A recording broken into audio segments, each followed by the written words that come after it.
What inspires a career PGA golf pro from New York State to open a wood-fired pizzeria in the tiny town of Sardis in North Mississippi with a population of only 1,748 people? Simple. There just wasn't any good pizza there. At their Tribecca Allie Cafe, Dutch Van Oostendorp and his wife Rebecca, a former swim coach, have now been making killer pizza at the edge of the Mississippi Delta for 16 years. They're award winners. They have ardent fans in a place where Domino's used to rule. Their customer base is unusual and diverse. And they turn out a pizza margherita that some swear is the best in the world. And now, Dutch is being featured in a short documentary film currently being produced by one of our favorite Pizza Quest guests, Blaine Parker, author of the book Free the Pizza. So you have to wonder how a guy who grew up less than an hour from New York City begins slinging artisan pizzas on the edge of the Mississippi Delta. As Dutch tells it, it was a matter of necessity. We're going to find out what he meant by that in just a moment. But first, let me welcome our guests, Dutch Van Oostendorp and Blaine Parker. Hello, Dutch and Blaine. Welcome. Good morning. Thank you. Thrilled to be back, Peter. Thank you. Yeah, it's great to have you as always. And Blaine, we've got a lot to talk about. You've been on before and our followers know you a little bit already, but I do want to hear more about the film that you're making and that you have made, featuring, guess who, our other guest, Dutch. So Dutch, I want to, start with you since you're one of the featured stars of this new film. And we're not talking about a feature-length film. It's a documentary. We're looking forward to it. I guess it would qualify, since we just watched the Academy Awards last night, you'd be in the short documentary category. Not the long doc. Absolutely. Yeah. Very Well, short, although I would not eliminate the possibility of extending the short into something longer, depending on how much traffic it gets. But, I think it's fair to say that Dutch is one of the inspirations for this film. It's his fault. Well, that's very humbling for me. And I had my wife had been out of town, and I was like, "This is a perfect opportunity to do something really stupid." And I got in the car. I live in the Mississippi Gulf Coast. I drove 5 hours to Oxford, had a pizza margarita.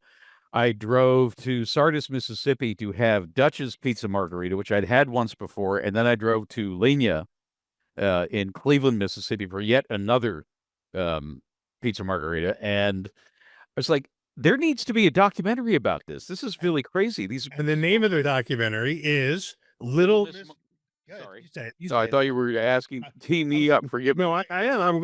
As long as we're talking about this film, we should say the title of it because we're going to refer to it as we, kind of hear Dutch's story.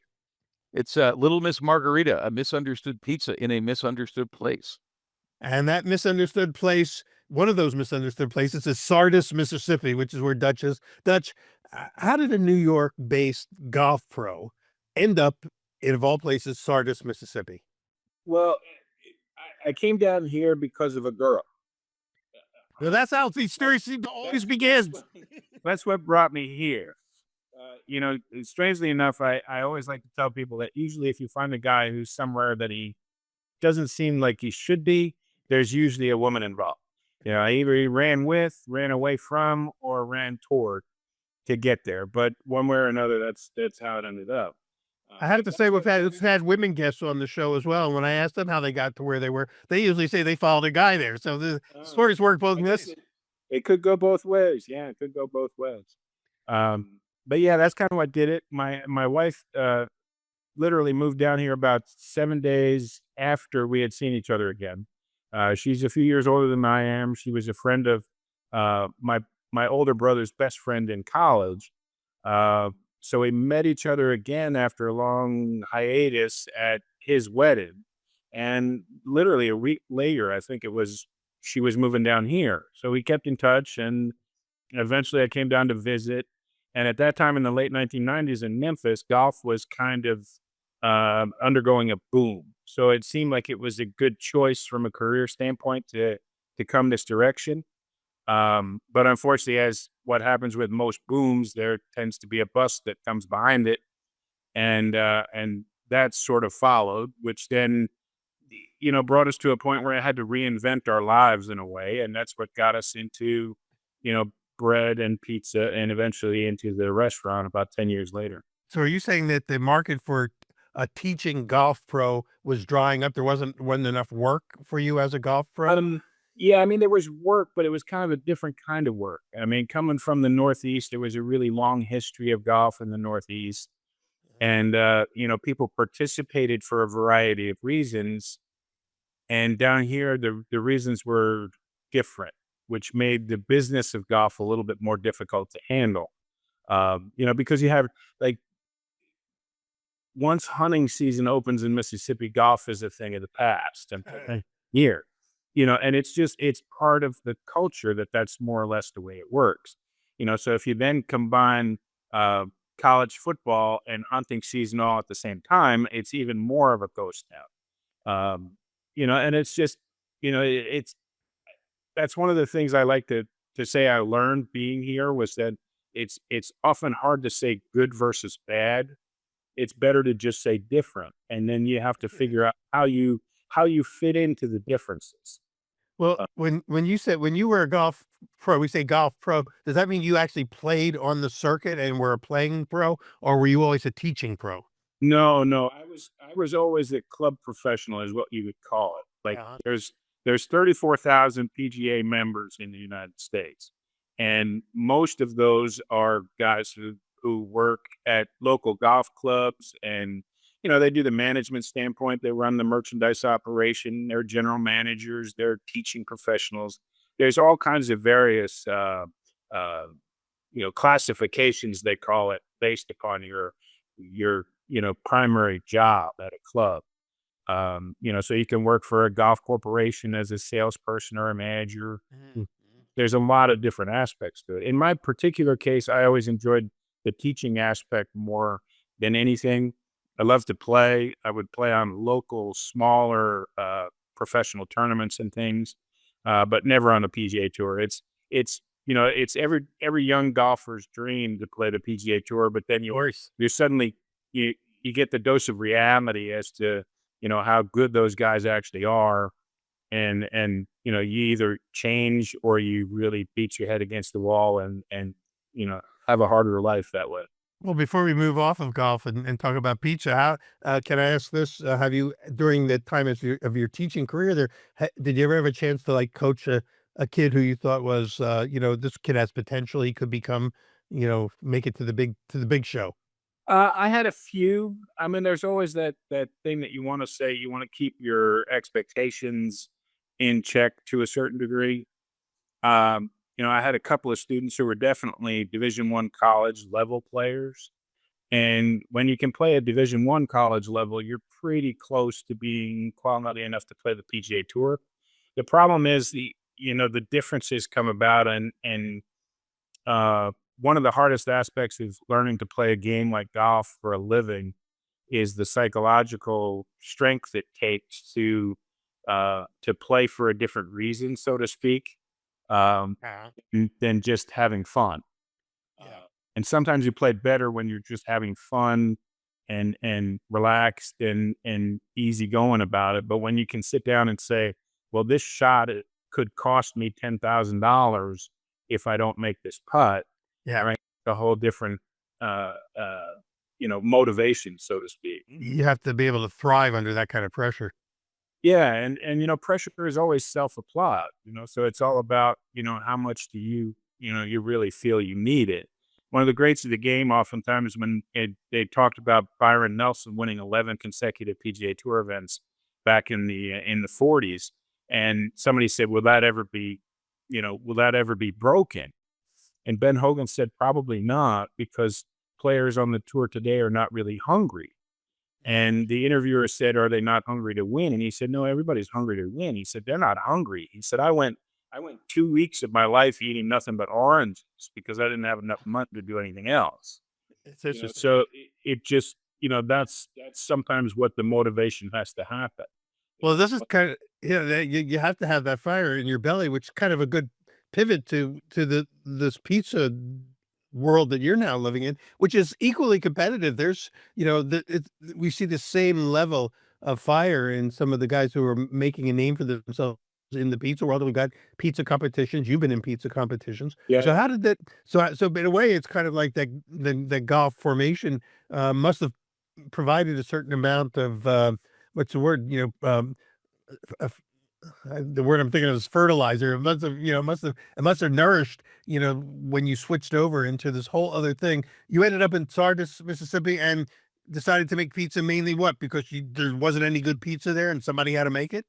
Oh yeah, I mean that's basically how it ended up to be. It was like, we just couldn't really get a pizza that satisfied our taste coming from New York. Yeah. Let's see, I think I built the brick oven in my backyard in maybe 2002, 2003. So that's over 20 some years ago. And a lot of it came from the fact that it was just, we just couldn't get a pizza that we really enjoyed. At the time, Pizza Hut was trying to be like the big New Yorker, so we tried it and was like, that didn't satisfy. And, every time somebody would say, "Oh, you should have pizza there," we'd go and try it and then end up disappointed. Well, Mississippi, wasn't has not been known as the epicenter of the pizza world, and Especially 25 years ago. I mean, it was yes, just right. So you made the oven, and then but when you built the oven, it wasn't necessarily to open a pizza cafe, was it? no, no, it was just to share with folks that we cared about. Like my wife was still, intimately involved on a day-to-day basis with a swim team, and that was kind of like, people of our generation would remember it as AAU swimming, as sort of club swimming. But she also had a high school team that she coached. So there were all these teenagers, and at that time of the world, you still could have those kids to your house and have a cookout in the backyard. So that was more or less how we started sharing the pizzas, was with the kids on the swim team, to come over and have a team bonding thing at our house and fire up the brick oven, make some pizzas. And eventually, as more people started to have it, they kept saying, well, you should really think about sharing it with other people. When did you start to get the feeling that, hey, I'm pretty good at this. I could do something with this. Yeah, it wasn't really until we got into the farmer's market. I mean, I tell people the story about our pizza dough formula, and, it sort of ran full circle. We tried a little bit of everything from the very beginning, starting out with just your basic lean pizza dough of, simple flour, water, salt, yeast. Yeah. And then each step we altered a variable and went through that sort of empirical process as to, we know where we want to get to. How do we get there?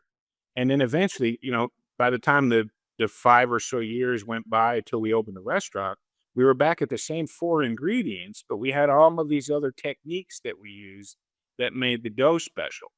Were you making bread at the same time? And teaching the same thing, there's more than just the ingredients that make up the dough. It's, how do I mix it? How do I ferment it? How long do I ferment it for? Yeah. At what temperature do I, there's so many other variables that people just don't think of unless they're really on that quest. Were you making bread at the same time that you were making pizza? Yeah, well, that's kind of where it brought in with the thing about the Bread Baker's Apprentice book. It was part of the goal of learning more about how do I make better dough.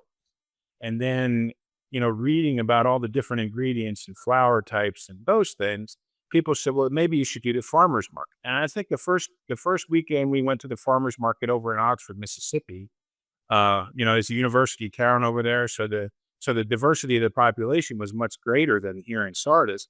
The first time we went, I think we maybe baked maybe 2 dozen loaves of varying types for the very first day. And I think we were sold out in about 15 minutes. Yeah. At the moment people looked at them, they were like, oh yeah, I want one of those. I want one of those. And we were gone. So, then fast forward to about 3 years later, just before we opened the restaurant, we were up to the point of baking probably, 12 dozen easy on loaves of bread. Plus, by that time, we were making New York style bagels. We didn't make pizza for the farmer's market, but we did kind of a flatbread with vegetables on it, which was huge during the football season because people would take it and reheat it on the grill. And that's when somebody said, "Hey, you maybe should open a restaurant." So Yeah, make Glenn laugh. those are the words. Those are the words that those of us who have been down that route look back on and go, those were either the best or the worst words I ever heard. Like when my wife makes something really good, I say, you could build a restaurant around that dish, Yeah, and she goes, "Don't say that." yeah, yeah. Yeah, absolutely. Well, it's the expression they have here, the most dangerous words to hear from somebody who lives in Mississippi is, "Hey, y'all, come watch this."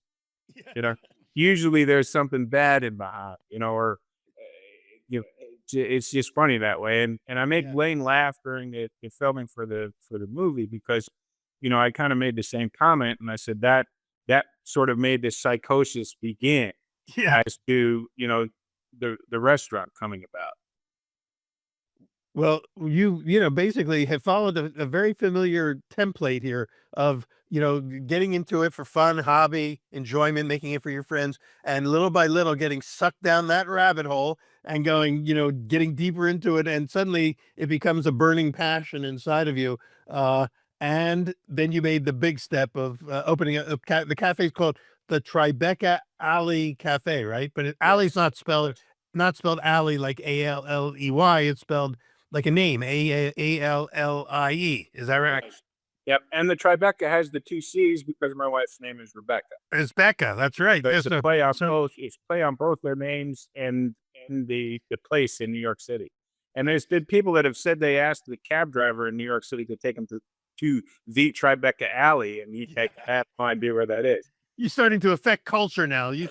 Go- so here you are you've got the Tribeca Alley. You've got a cafe. How did you and Blaine hook up and get together and find each other?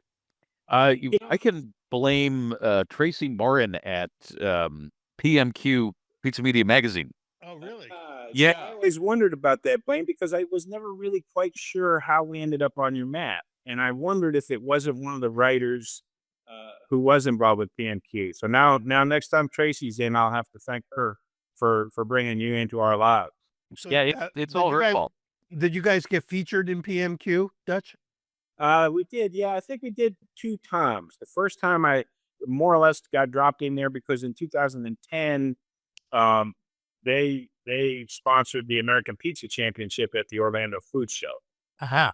And at that time, we had a friend who was then he was involved with PMQ as director of the U.S. pizza team. And he was a pizza guy, and ironically enough, he came from Sullivan County, New York, which was just the next county north from where I lived in New York. Yeah. So we had a lot of, commonality and mutual understanding from that. So he convinced us to go to the competition, and both Becca and I competed in it. And I was able to take a silver medal in that competition with our Magnolia Rosa pizza. And she did a pizza that was, I'm trying to remember now. It had a artichoke pesto that she did on top. It was another wonderful pizza, and she finished in the top 10 with it. So we had the two of us making pizza in the same competition. Well, now they not only baited you but reeled you in, because now you're in the competition world, and now there's no turning back now. Yeah. But, I always try to tell people, anytime they ask me about the competitions, I said, the most important competition is in the one that I'm in, 3 days of every week now, when I make pizzas for the people who come into the restaurant. So many times people get focused on all the notoriety you might get from otherwise, but those are the people that are coming in and spending the money that they work hard to earn on something that I happen to make that they prefer. And it's pretty humbling. I think that's more or less where I get in my head sometimes, is I think, I'm satisfying this wonderful little need for people. Excuse me. Well, are you also only open 3 days a week? Yeah, currently we're only open 3 evenings a week, Thursday, Friday, and Saturday evening. Wow.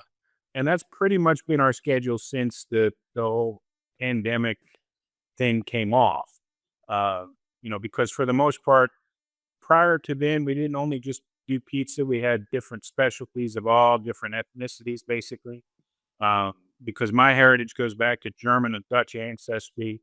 My wife is the same German and Dutch ancestry. Interesting. So we did everything from casual Italian dishes to things that like Hungarian goulash and stuff like that. We had to rename it because nobody knew what goulash was, but the food was wonderful, but they would kind of be like, well, what's that? And then they try and be like, oh, okay, I'll have that. Interesting. So you're doing more than pizza at the cafe. Oh yeah, for most of the time. Yeah. Up until February or so of 2020, we were doing dinner specials by the plate. So we would have ravioli, house-made lasagna, a lot more desserts and things like that. Pizza was responsible for about, I would say, 50% of the sales at the time, Uh-huh. and then the remainder came from the dinner specials and things. Oh, And then during the pandemic, yeah. I was still baking bread here. So during the pandemic, especially in that first year or so, people were really out of sorts when it came to thinking about where they were getting their bread from and all the rest of these foods. So we shifted into more like family size meals of lasagnas and cannelloni and things like that that would go with a loaf of bread that I would bake. And we'd get that and a pizza, and people would feed their family for a day or two at a time when they were wondering where the next meal was going to come from because supermarket shelves were so bare. Yeah. Uh, and in a small town like Sardis, at that time at least, we still had a really good population of folks who patronized us. Um, but since then, we've had, several have passed away that I could think on time, just because it's an aging population as well as a small population too. So, now that you're back, in full mode, are you still doing the diverse menu, or are you focus more on pizzas? No, no, we're pretty much just focused on pizza. It was important to try and keep the inventory mix to a really simple, rather minimal way. Because back then you always had the idea, people in the restaurant business don't often think about the idea of cross utilizing your stuff. That's something you made for a different purpose is something that you can then repurpose so that you're always managing your shrinkage and, minimizing the amount of waste that you have produced from your restaurant. Um, and now we don't really have so many options with it. We can't shift gears. We can't, um, hire more staff to do the same jobs and things. So, it's more like a casual counter service than sit down dinner service. Right, and it has to be something sustainable because, anyone who's in the business knows it's hard, and, if you try to do too much and you don't have the team to pull it off, you're gonna burn yourself out real fast. Well, Yeah, 3 days. it kind of gets into that whole idea of like feel like you're chasing your tail. You're always changing your schedule. You're always changing, what you're ordering. Right now my inventory gets us maybe, I've got maybe 2 dozen different items that are in consistent inventory.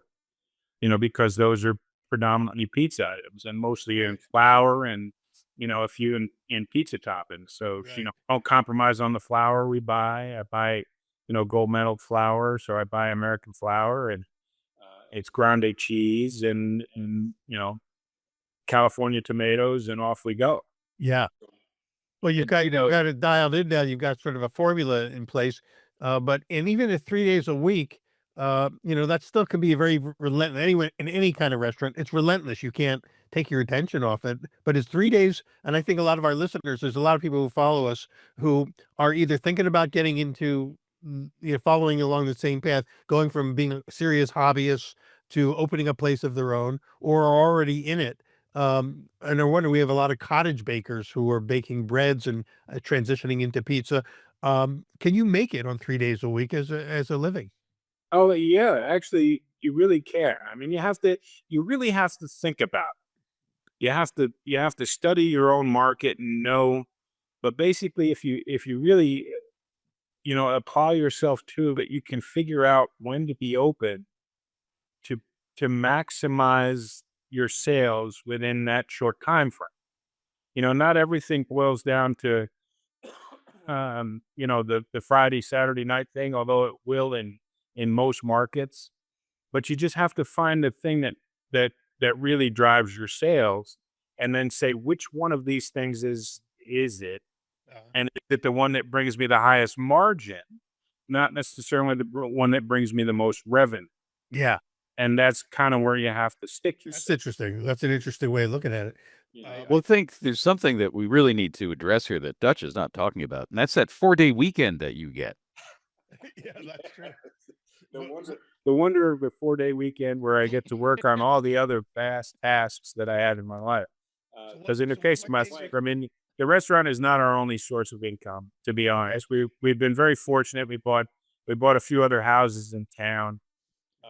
So in addition to being the pizza maker and the former golf pro and stuff, I've more or less taught myself over the years to be a handyman as well. So I'll fix plumbing and electrical issues and structural issues in the houses that we use as I say short-term rentals, but right now they're more medium-term rentals because we have construction crews or right now we have some guys that are here that are doing cleanup after our ice storm damage that came back at the end of January.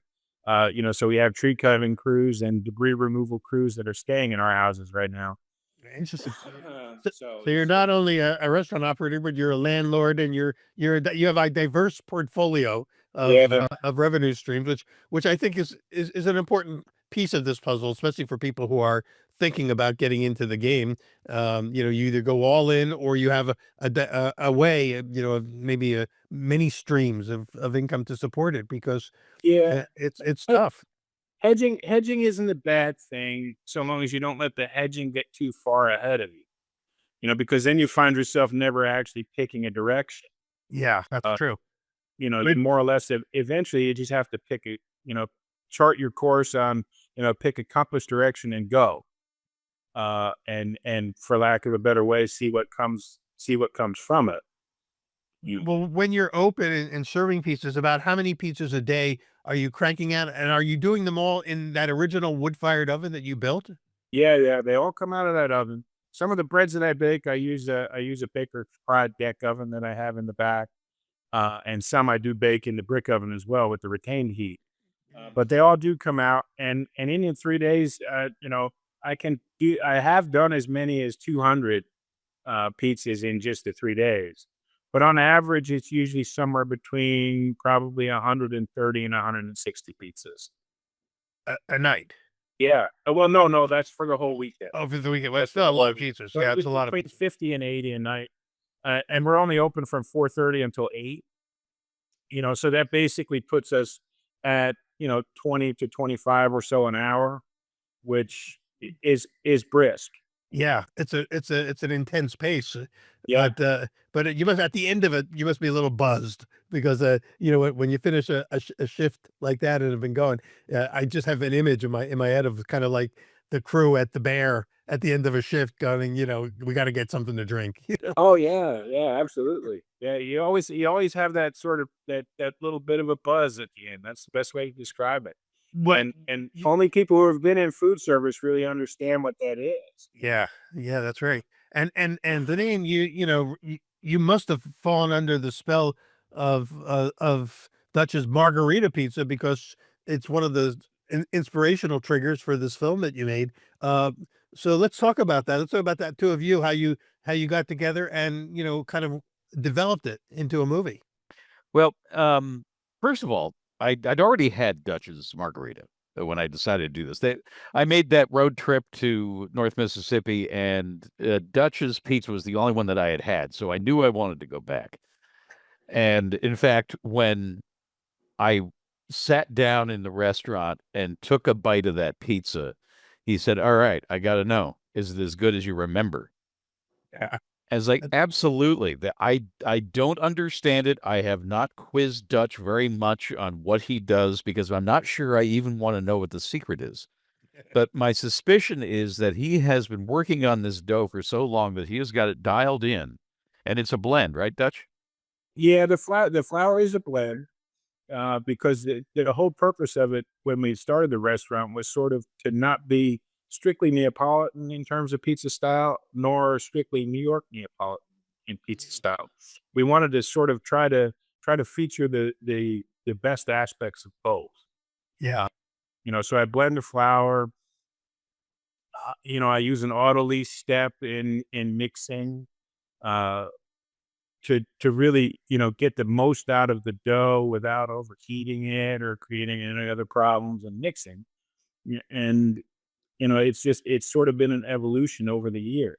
So you're using artisan bread baking techniques to create a dough that you were happy with. Oh yeah. And what temperature do you bake the pizzas at? Well, the pizzas will generally bake, like the surface temperature of the floor will be, high 600s to 800 or so. And then off the top of it, it'll be around 1,000 degrees. So hot. You're baking hot and fast. Oh, yeah, it's super But hot. how long does it take to stay in the oven and turn out?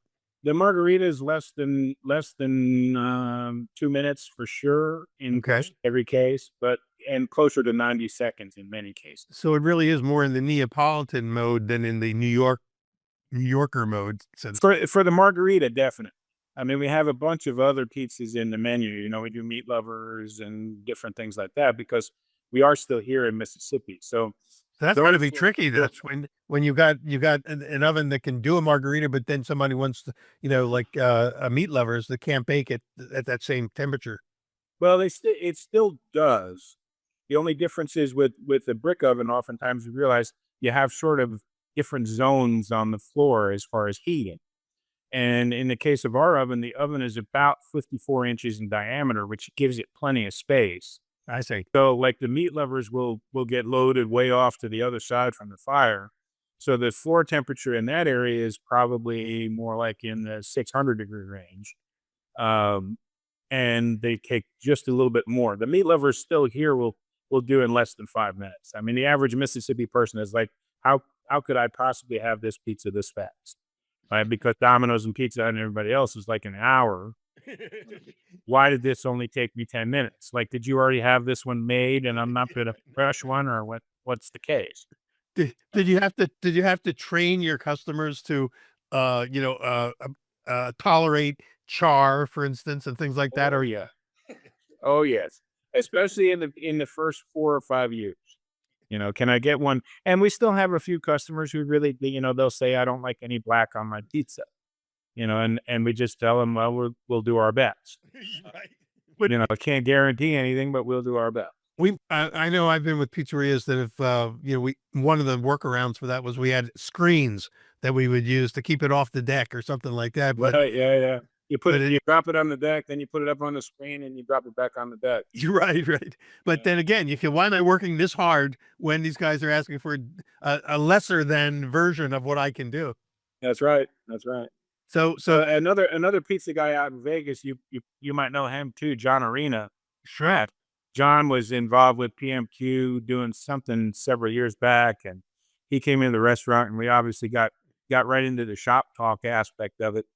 And he talked about his locations at Metro Pizza, and he said most of the guys who work for me are Mexican immigrants, and he said they all have the tortilla culture.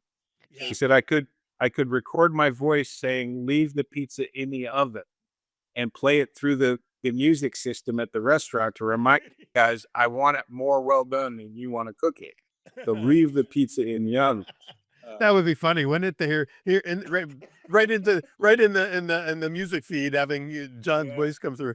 That's funny. So you've had, so that's another, I guess in your place, another reason why you need to be the one making the pizzas. You were, or Yeah. And I mean, Becca was my right hand for most of it. She's spending more time now, caring for her older father.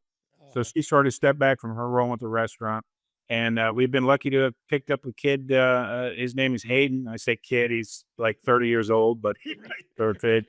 But he was really interested in culinary arts, and he was working in another restaurant in Oxford, and came in and had pizza, and then, eventually started saying, hey, can I come hang out and make pizza with you? And it eventually sort of moved into semi-apprenticeship, volunteership. And he comes on Thursday, Friday, and Saturday, and I'm more or less his second job, so to speak.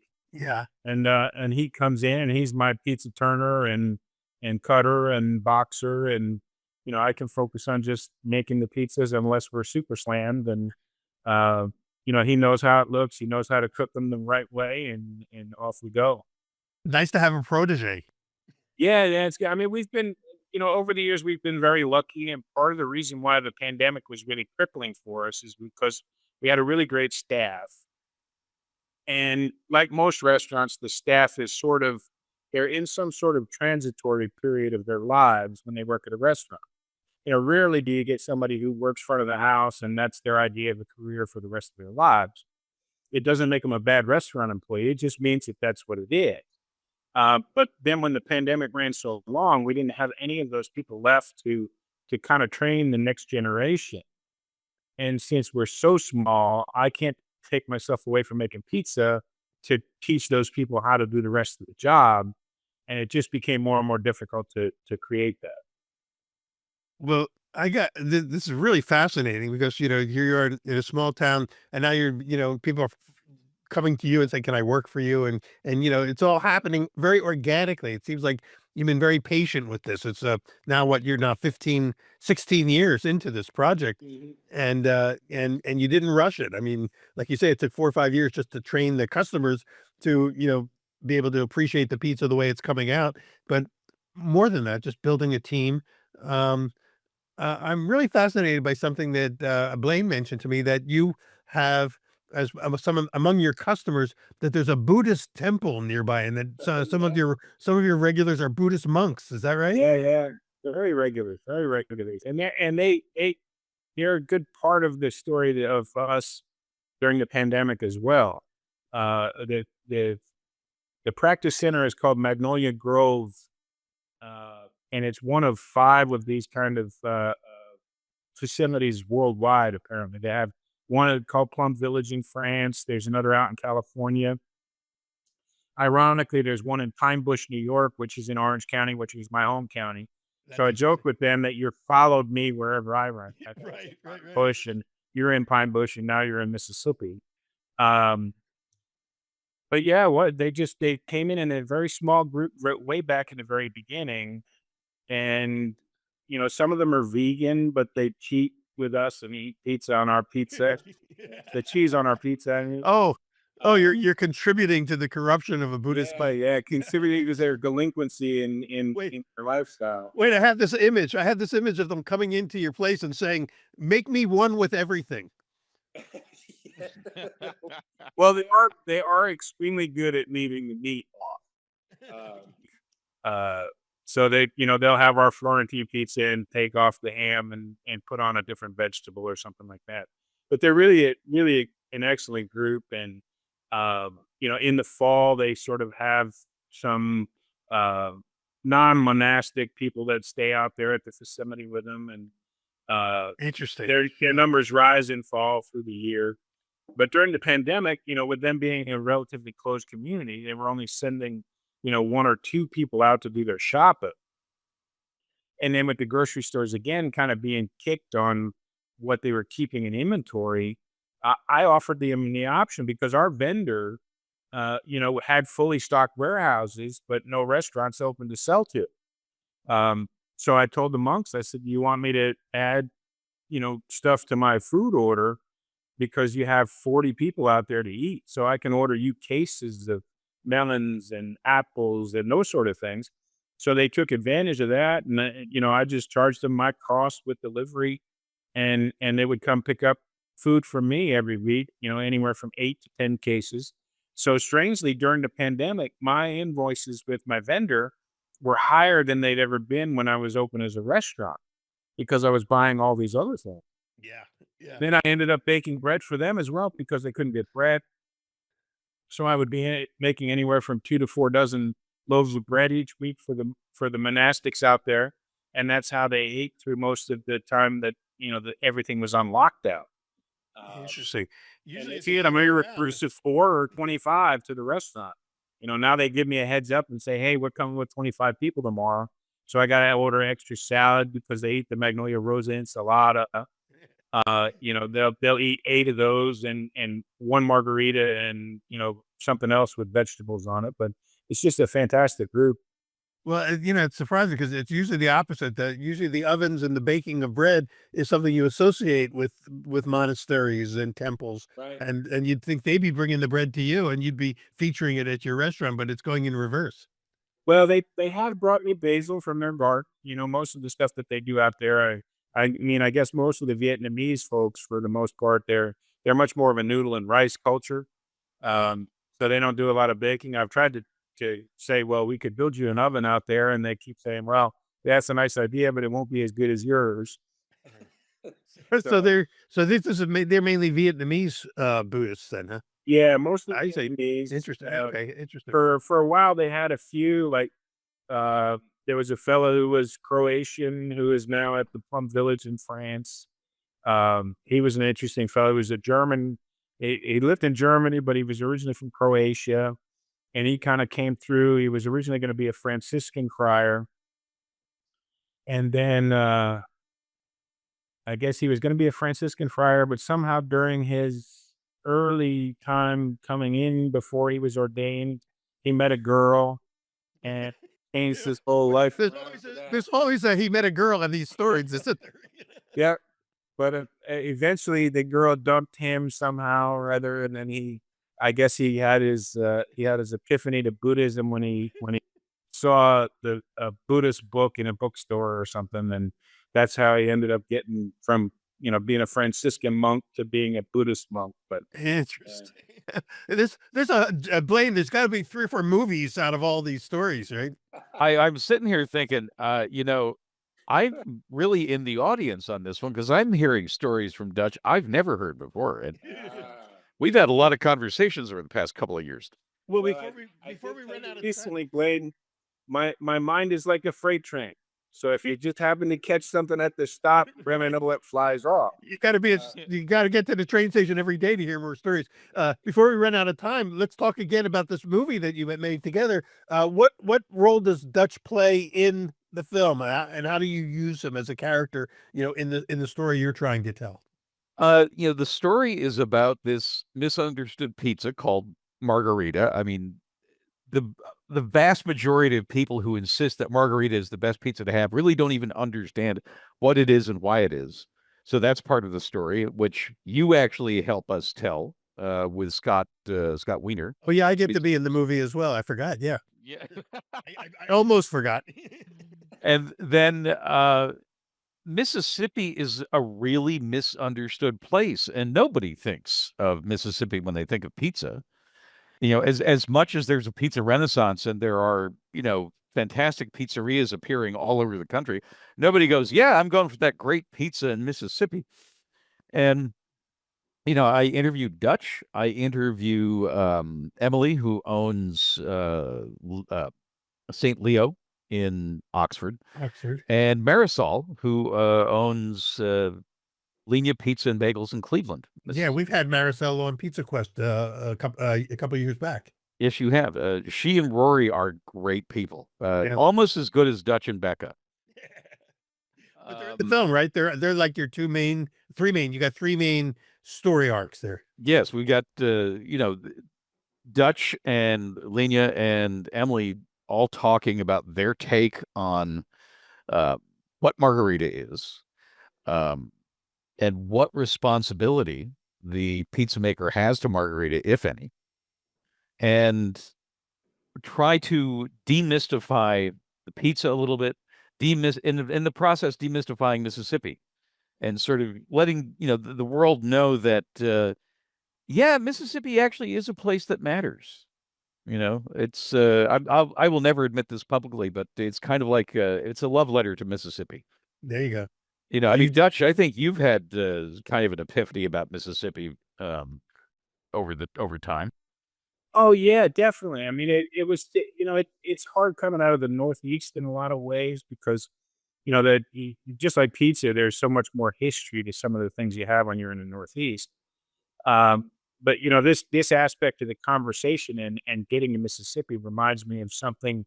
I think it was Alexis de Tocqueville wrote in Democracy in America about how America is great because it's good. And you come to a state like Mississippi and you still like, Peter, you used the word earlier about, something being organic for you having this grown slowly aspect. Yeah. And that's still so present here in Mississippi. Like, people still have such a great connection to their roots.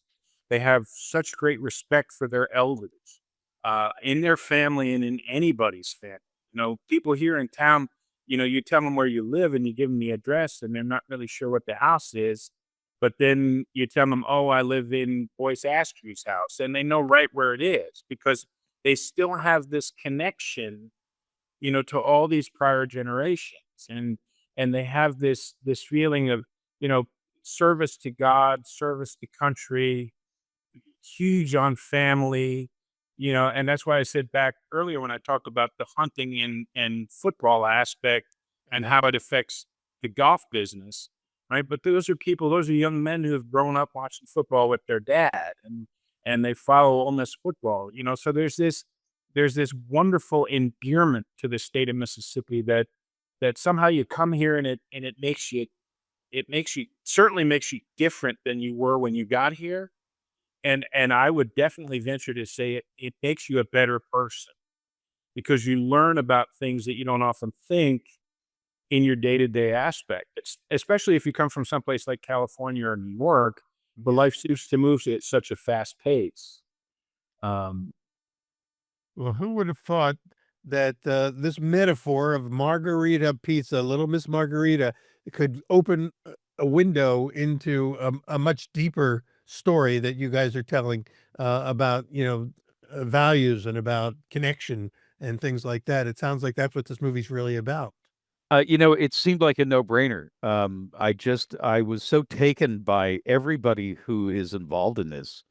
It started with Dutch and Becca, and then I met Alenia and Rory. Marisol and Rory. Marisol and Rory, yeah. Yeah, Mary. Thank you. I had brain fart there. Excuse me. Marisol and Rory, and then Emily. Emily is fantastic as well. I mean, Right, yeah. it's these are Dutch included. Everybody here is somebody who's doing this with a passion that I've never witnessed in anybody's profession ever, I don't think. And it's so off the radar. I just felt like it needs to be seen and witnessed, and it really needs to sort of demystify this, not only the pizza, which, the pizza's a gateway. There's such fascination with the pizza that it was easy to use that as a way to get people to pay attention to the fact that, hey, there's something happening in the Magnolia State that maybe you want to know about. And, Dutch, you're talking about, this connection with the past. My wife and I live in a house that was allegedly built in the 1960s. There are parts of this house that the inspector thought date to the 1800s. Yep. And for the first year we lived here, anytime we went to a party, someone would ask where we live, and we'd tell them, and they go, "Oh, I grew up in that house." Interesting. It, What part of it's- Mississippi are you in, Blaine? I am in a place called Bay St. Louis, which Bay is St. Louis. yes, a dinky little town on the Gulf Coast. That back in the day, back in the 1800s, probably as long as there wasn't air conditioning, the New Orleans gentry used to vacation here. Interesting. Well, you're hours away from where Dutch is in Sardis. This 5-hour drive, absolutely worth a 5-hour drive for the pizza. Well, listen, Yeah, two opposite ends of the state, north versus south. this movie is coming out, any day now, right? At some point, people may see it. Most likely, probably have to stream it, right? And unless there's a film festival happening near where they live. But if people want to keep track and sort of follow the story as it unfolds, what's the best way for them to follow you, Blaine? Go to freethepizza.com. Free the Pizza, and which is the name not only of your book but of your newsletter and a website. It's my movement. Your movement. Free the Pizza. All right. Free the Pizza is a movement. Freethepizza.com, and there's actually a page there in the nav called Little Miss Pizza Movie. All right. And there is information about it. As things go, we are 90% done, and the last 10% is taking longer than you could ever expect. As usual, yeah. But it looks fantastic. Dutch is great. Everybody who's in it is great. Peter, you look better than anybody in this movie, I got to tell you. Yeah. Well, then I'd be worried about the film. We had to... But we did have fun shooting. Yeah, it was great fun. And we had to not let this turn into the Scott Wiener show, because he is a born entertainer, and it was looking easy to just turn on the camera and walk away. That's right. This is like Pizza Quest's greatest hits, or you got some of our best regulars and now our new regular Dutch. So it's really cool to have been a part of it. It's as you said, it's a short film right now, but it sounds like you got enough footage that it could expand if, God willing, we'll see what happens. Turning it into a feature-length documentary, I think would be possible. I think we might have to expand it a little bit from Mississippi, but the feedback I've gotten so far is people are interested. I mean, people who matter are interested in this. So who knows? Knock wood. Yeah, I can't wait. I can't wait to see the finished product. You got some good music in the, involved in it as well. There's got to be Not able yet. because you got to be able to tap into that great, music culture of Mississippi. Yeah, we've got we're using a lot of stock music, but we've definitely found some music that sounds like North Mississippi. And I gotta say, I listened to some of these pieces in the soundtrack, and I go, I really would like to just sit down and listen to an album full of that. Yeah, there you go. Good. Well, listen, for those who want to stay in touch and find out where it's showing and how to watch it, go to freethepizza.com. Is that what you said? Yeah, go to freethepizza.com, and in the nav there is Little Miss Pizza movie. You can also go to littlemisspizza.com, and that'll take you right to the page. Oh, okay. And right now it's just some production stills and information about the film and the post. But it will flesh out over. It will flesh out as updates will become available. And Dutch, for people who want to come and have the Tribecca Allie experience, what's the best way for them to find you?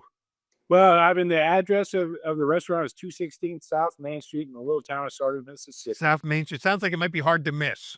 Yeah, it is hard to miss. It's across the street from one of the longest running hardware stores in the area.